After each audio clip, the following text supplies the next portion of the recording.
Ladies and gentlemen, I know what you're thinking. There's absolutely no way that LeBron ends up in Philly. However, there is a way. It makes sense. And today we'll talk about why it's becoming much more realistic right here on Philly Take with RB. Perfect.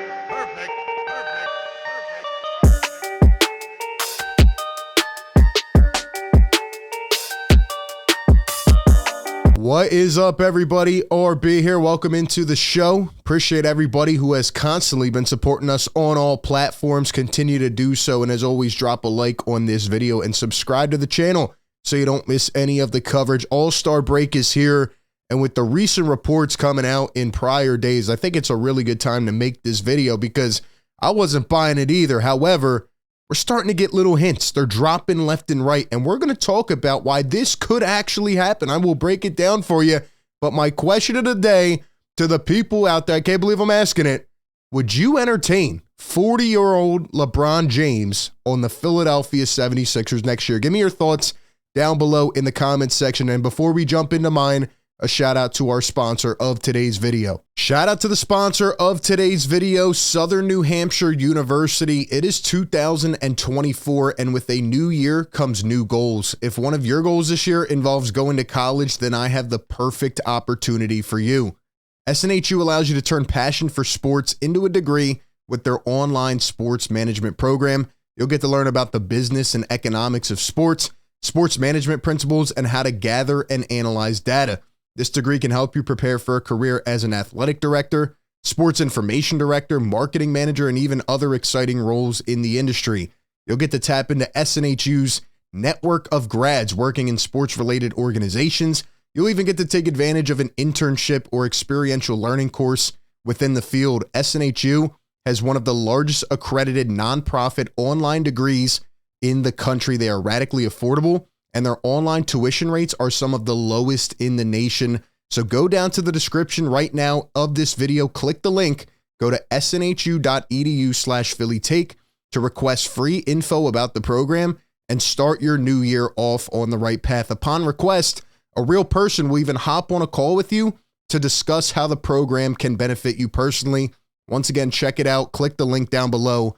snhu.edu/PhillyTake. All right, man, let's jump into it. So let's talk about how we started. How did we get here? Okay, a few days ago, before all the madness started to come out and all the crazy rumors, we got a little insight from Marc Stein, aka the Stein line, and he said that two mystery teams believe that LeBron would consider signing with them if they were to draft Bronny James this summer. We will talk about that more, but he says, quote, I know of at least two teams on the map that believe LeBron would consider signing at far less than the $51.4 million player option.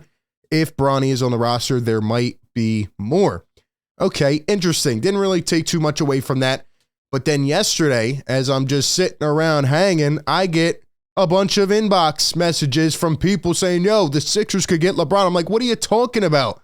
And then this comes out.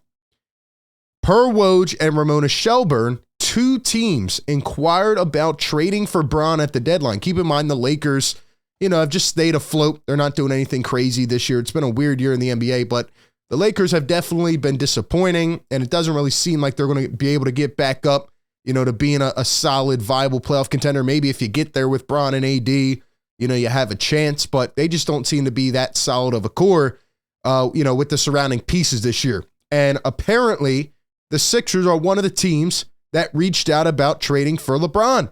Golden State was the other one. They wanted to pair Bron and Steph Curry. That's not happening. And then the Sixers reached out, and Rob Pelinka, Daryl Morey wanted LeBron James. Rob Pelinka answered by saying this. He said, okay, is Joel Embiid available for trade? And that ended the brief conversation. So that's exactly how I expected that to go. No, I don't think the Lakers would trade LeBron. I think they would give him really the option to choose what he wants to do. And I'm sure he doesn't want to leave this year, but looking forward into the future comes in to play a very important factor. But before we talk about that, all right, not only did Morey want Bron, he wanted Kevin Durant, he wanted Devin Booker, he wanted Bradley Beal. When Daryl Morey earlier this year said we were going to trade James Harden and get assets and flip him, he wasn't lying. When he said star hunting, we thought he was talking about Zach LaVine. He was talking about Bron and KD. I mean, sometimes you got to swing for the fences, I guess, but that is borderline crazy. But let's talk about whether this should happen or not, okay? I'm going to tell you why I think it actually could. Long story short, no.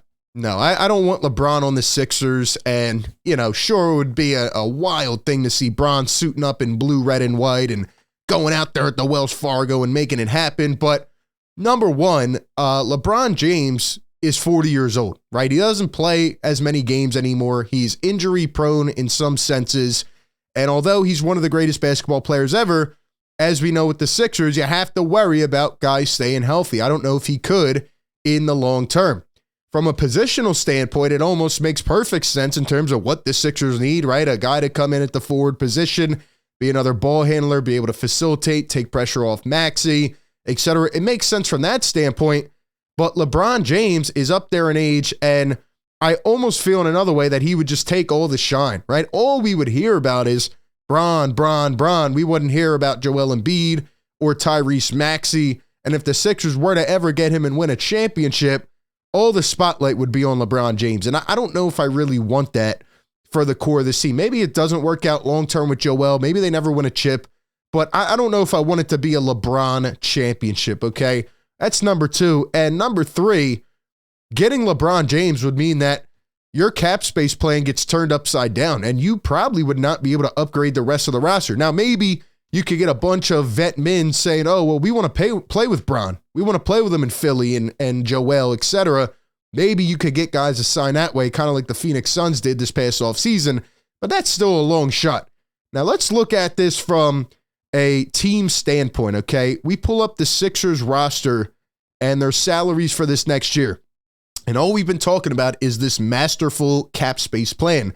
But like we said at the trade deadline and we covered, it's not oh so masterful based on the free agent class. All right, you have Joel Embiid here, who's going to be making $51.4 million next year.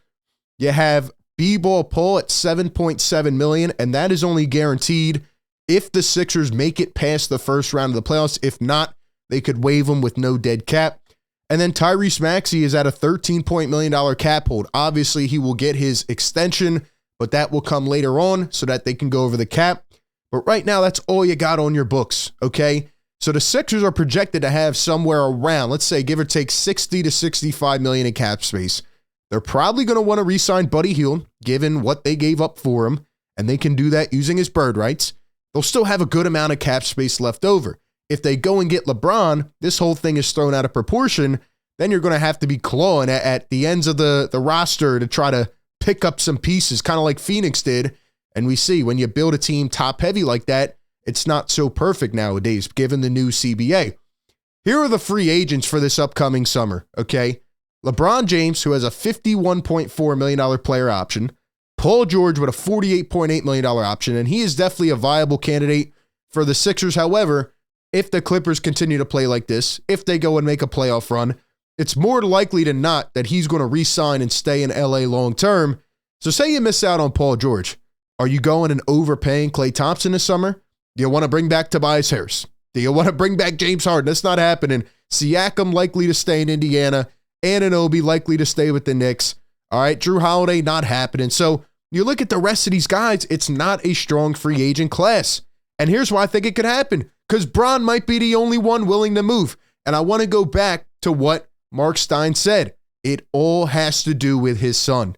And I've been saying this even in private convos with my buddies for months. Like, LeBron James has nothing left to prove. He's never going to reach, 10 rings. He's never going to get up there. And, we know that he's one of the greatest players of all time, right? He's not going to beat MJ's record. Maybe he wants to get another one, with the Lakers, etc. But he's not going to go past MJ. So all he has left to do is one thing. He wants to play with his son. He wants to be the first guy to do that. I mean, that would be incredible for the sport. We may not ever see it again. And he is intent on playing with his son. Now, do I see Bron suiting up in Charlotte or Detroit if one of these teams took Bronny James? No, I don't. But based on the stock of Bronny James right now, I'm hearing a bunch of different things. He could go late first round. He could go mid-second round. He could be undrafted. Some people think he's not that good. And you never want to bet against the son of LeBron James, but, he hasn't been that good. He obviously had a condition at the beginning of the year. and we have a long time to go before the draft anyway, but I could honestly see a team taking a bank on a second-round pick, trying to get Bronny if it means getting LeBron as well. And Daryl Morey always swings for the fences. He loves the big names. And when it comes to Bronny James, could the Sixers end up using, say, a second-round pick? Now, this one here via the Knicks, I believe they don't have. I believe that was thrown into the Daniel House trade. They have another second-round pick here, right? They have other first-rounders to play with. You never know what Daryl Morey is going to do. And just given a fact, he's already whispering in the ears of trying to get Bron, KD, these guys, I could actually see it happening. It is becoming more realistic that we get to the offseason. The cap space plan that we so coveted for a while is now at a realization point where it's like, we don't have anybody to get with the cap space. And they go out and they sell the farm to get LeBron James. I could see it happening. Maxey, Bron, and Embiid. Sure, it'd be interesting. I just personally do not want it to happen. So we'll have to wait and see. But could they use Bronny James as a leverage play to get LeBron? Yeah, I think it's possible. Overall, this would go against everything that you're building for towards the future around guys like Tyrese Maxey, with this excessive cap space, etc. But I could see the Sixers pulling the trigger on it. So we'll see what happens. Give me your thoughts down below. Should they even entertain the idea of Bron to Philly? Give me your thoughts. Appreciate everybody tuning in. Be sure to like, comment, and subscribe. That being said, I will catch you all on the next one. Peace.